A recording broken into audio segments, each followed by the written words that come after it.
Well, what happened last week really brings to mind what happened back in 2008 when more than a dozen tornadoes just tore through Middle Tennessee. Today marks the 5-year anniversary of that Super Tuesday outbreak of tornadoes that killed nearly 24 people. Fox 17's Megan O'Halloran joins us live in Castilian Springs, an area that was hard hit in Sumner County. I remember the wreckage that was left behind there. Megan? Good morning, Kelly. That's right. It's been $4 million and 5 years later, but the Wynwood Historic Site is now reopened. It reopened last July, and it has a lot more history to add to the books, too. That record-breaking supercell storm brought an EF3 strength twister with it and tore this building apart and took down over 100 trees.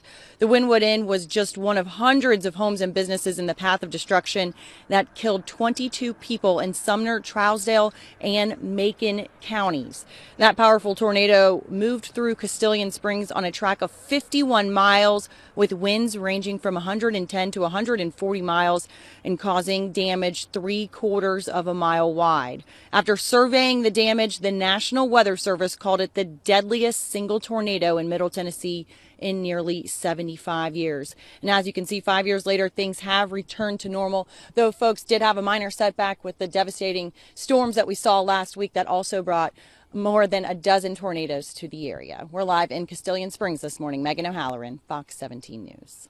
All right, thank you very much, Megan. Make sure that you tune in tonight on Fox 17 News. Skywatch meteorologist Chris Justice sat down with survivors of those Super Tuesday tornadoes 5 years later. We're going to have that special report for you tonight at 9 on Fox 17 News.